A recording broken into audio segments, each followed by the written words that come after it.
Nun, wir sind mit Ihrem biografischen Teil durch. Ich würde Ihnen jetzt noch gerne einige Fragen stellen, die auf Erkenntnisse abzielen, die Sie im Laufe Ihres Lebens gesammelt haben. Und Sie haben einiges davon gerade schon angesprochen, und zwar sind Sie Wissenschaftler. Sie haben den Nationalsozialismus nicht nur erlebt, sondern auch zu ihm geforscht. Und einen Schwerpunkt, wie Sie gerade gesagt haben, bildete die Erforschung des Kreisauer Kreises. Sie schrieben Biografien über Helmuth James Graf von Moltke und Peter Graf Jörg von Wartenburg. Was faszinierte Sie genau an dieser Widerstandsbewegung?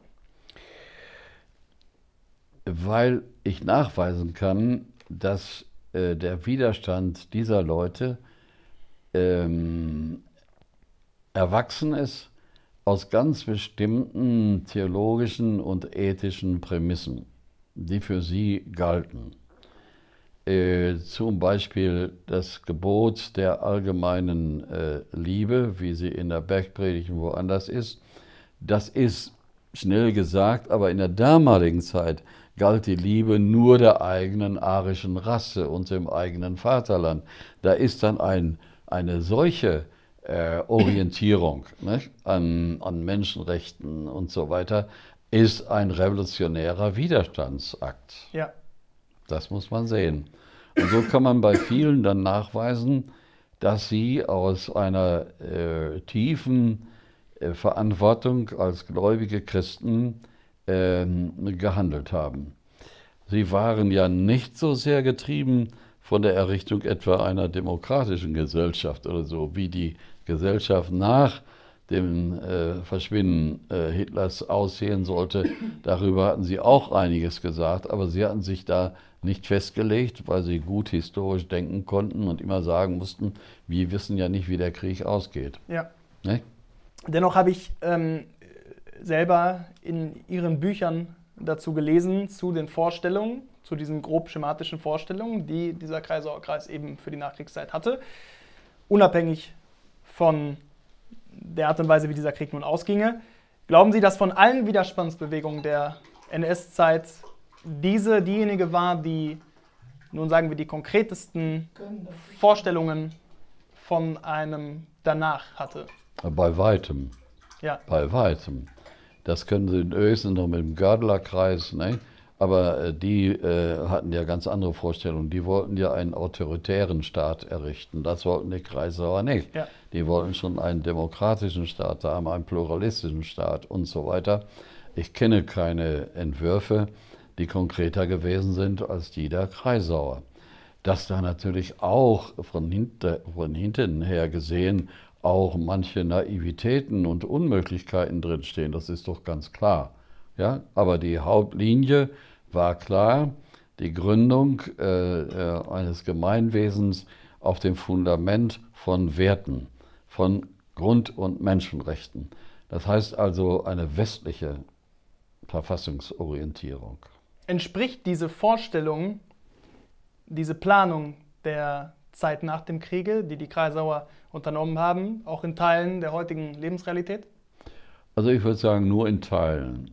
Nicht? Also die Kreisauer haben ja schon 1944 formuliert, ein vereintes Europa mit einheitlicher Währung und einheitlicher Regierung.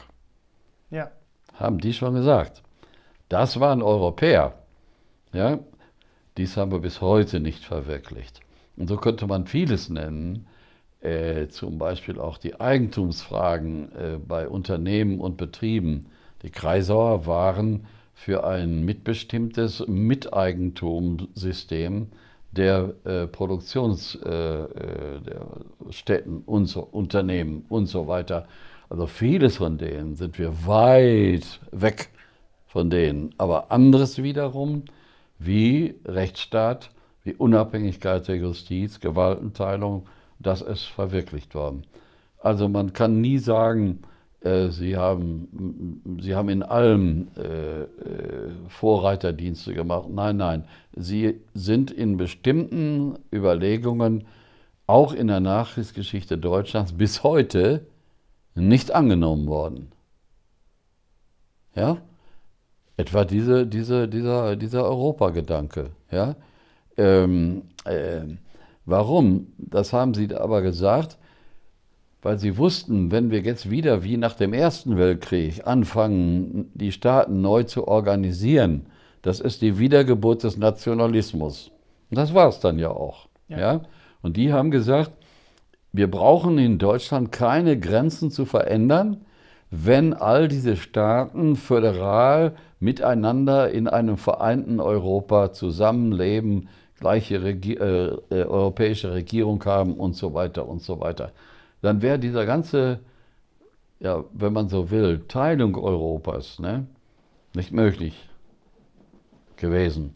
Sie haben zum Beispiel ja dann auch die übrig geblieben waren nach dem 20. Juli, Moltke war ja schon längst verhaftet im Dezember 1944, haben natürlich auch zum Kampf gegen den Bolschewismus aufgerufen und haben gesagt, wir müssen mit dem Westen Frieden schließen, ganz schnell, und müssen die ganzen Truppen nach Osten werfen, damit der Bolschewismus nicht Mitteleuropa erobert.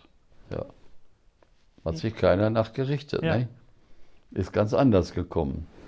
Also, Kreisau bedeutet Einlösung und bedeutet Nicht-Einlösung. Beides. Ja. Lassen Sie mich die nächste Frage mit einem Zitat von Ihnen beginnen. Es gibt in der Geschichte keine bedeutende Bewegung, die immer ihren Ursprüngen treu geblieben ist. Ob es das Christentum ist. Es muss immer wieder eine Besinnung auf die Ursprünge stattfinden. Sie sind evangelischer Theologe. Die Kirchen verlieren in Deutschland seit Jahren an Mitgliedern. Glauben Sie, dass die Lösung dieses Glaubensschwundes darin besteht, sich gerade in Bezug auf das Lutherjahr 2017 auf die ursprünglichen Werte zu besinnen?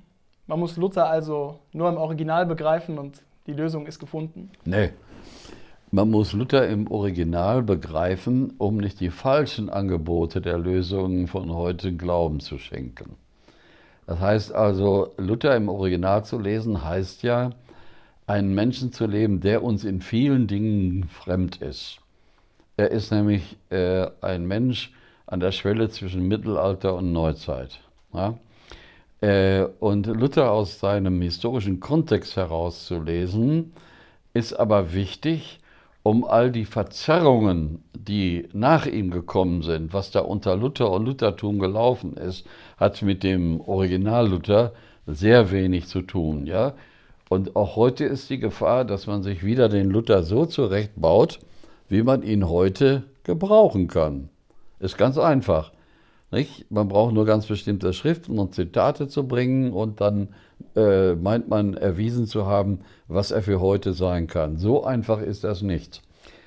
Wozu uns das Lutherjahr bringen kann, ist im Grunde genommen, wie Luther zu fragen, was ist der Grund eines christlichen Glaubens? Und das ist ausschließlich die Verkündigung Jesu, wie wir sie im Neuen Testament haben und wie sie durch Paulus geschehen ist. Also, wenn überhaupt, Luther zurück zur Christologie, zurück zur Verantwortung des Christen in dieser Welt. Wir leben heute in einer globalisierten Welt. Das wird von einigen Theologen, soweit ich das als Laie beurteilen kann, auch als Grund dafür gesehen, warum die Kirchen an Bedeutung vielleicht verlieren. Wie kann die Rolle der Kirche in dieser globalisierten Welt quasi, in diesem Glaubensschwund und Werteverlust teilweise, sich erhalten? Welchen Platz kann die Kirche einnehmen? Ich schätze, dass die Kirche auch noch existiert, wenn ein anderer Interviewer einen anderen interviewt. Da habe ich überhaupt keine Probleme mit. Denn solange dieses menschenfreundliche Evangelium, das sich mit diesem Jesus von Nazareth verbindet, zur Sprache gebracht wird, wird es Gemeinde geben. Wie groß sie ist und unter welchen Schwierigkeiten und so weiter sie ist, kann ich nicht voraussehen. Das kann ich nicht voraussehen. Man hat die Kirche schon öfter, etwa in der zweiten Hälfte des 19. Jahrhunderts, auch schon gesagt, das ist ein Ausverkauf. Sie hat sich aber immer wieder restituiert, sie hat sich reformiert und so weiter und so weiter. Sie ist nach dem Krieg anders gewesen als im Krieg und vor dem Krieg und so weiter. Also die Kirche hat eine große Fähigkeit, sich zu wandeln, wenn Menschen da sind, die sich besinnen auf den Ursprung. Also die Besinnung auf den Ursprung ist einfach wichtig, aber ich kann den Ursprung nicht wiederherstellen. Ja. Ne? Ich kann keine Kirche, keine apostolische Kirche bauen oder so. Aber das, was dort gesagt ist und so weiter, das dann sozusagen von seinem Geist her in die Bedingungen des Heute zu bringen, das ist die Aufgabe. Damit komme ich zurecht und mehr will ich gar nicht. Ob die Kirche noch als Organisation so besteht wie heute, da gibt es Gründe zu sagen, nein. Aber die Frage ist ja auch, ob es nicht besser ist, eine Konzentration auf die Ursprünge und den Versuch, ihre Anwendung heute zu machen, als bei einer problematischen Expansion zu bleiben. Ist eine Entscheidung, die jeder selbst für sich fällen muss oder Generationen für sich fällen muss. Also ich finde die Tatsache, dass es eine katholische Kirche gibt in Rom als Weltkirche, ist für mich im Ganzen gesehen tröstlich. Auch wenn die Dinge sagen, die ich nicht akzeptieren kann, aber das ist nicht das Hauptkriterium. Sondern sie binden Menschen in ihrer Moralität, sie helfen Menschen, ihr Leben und ihr Sterben einigermaßen sinnvoll über die Bühne zu bringen und so weiter und so weiter. Also Religion wird immer ihre Funktion anthropologisch behalten. Ob die Organisation von Kirche, die wir heute noch haben, auch die katholische Zukunft hat, da kann man dran zweifeln. Sehen Sie, ich habe ein Interview von Ihnen gelesen. In diesem Interview wurde gefragt, welches Verhältnis es damals während Ihrer Tübinger Studienzeit zwischen Professorinnen und Studierenden gab. Ja. Sie sagten, es gab gar keins. Nee. Sie studierten bei Rückert, Ebeling, Michel, Thielicke. Was meinen Sie, hat Ihnen das geschadet?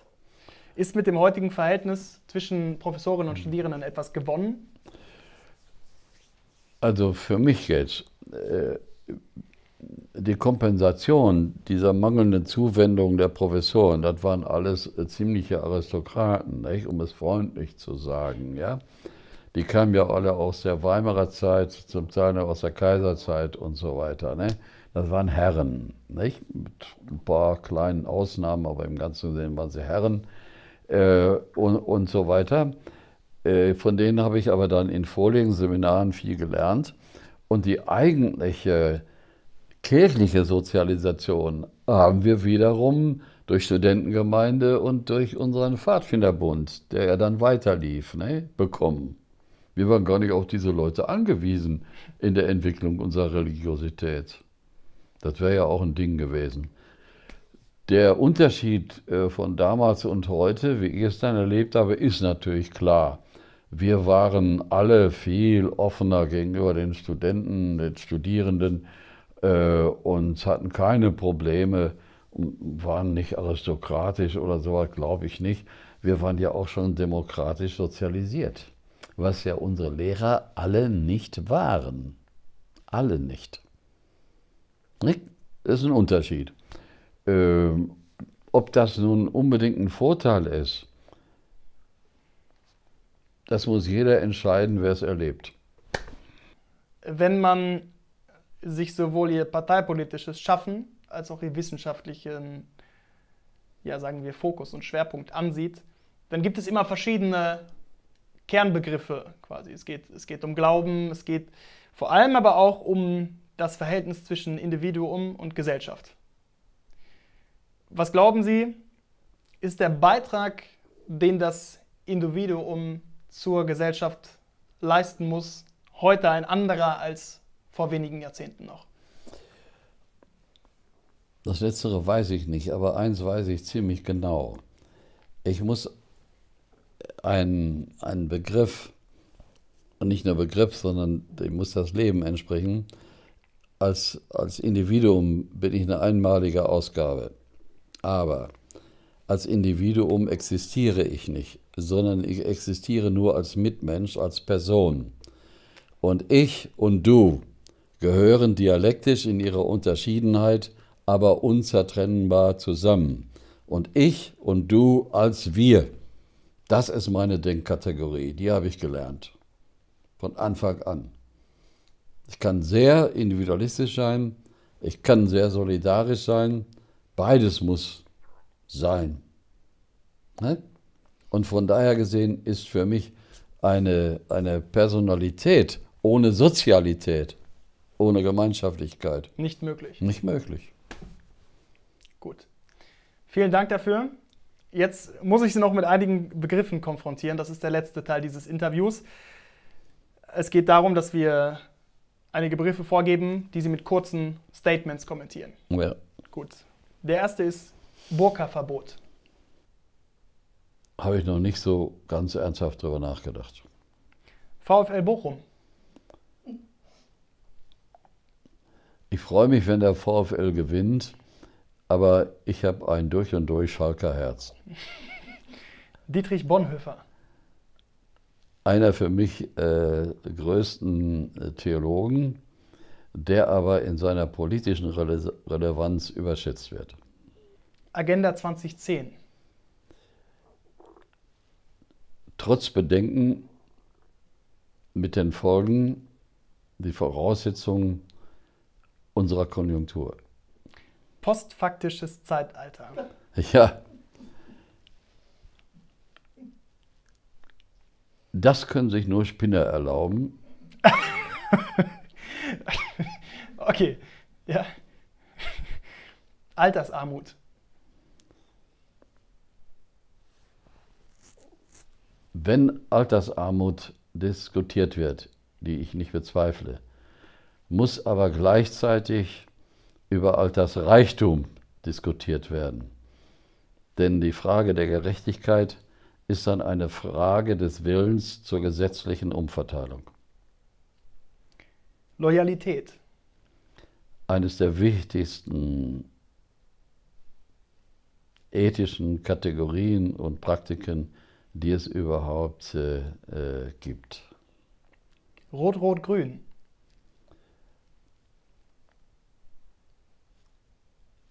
Wenn Sie eine parlamentarische Mehrheit bekommen, müssen wir auch dieses wagen.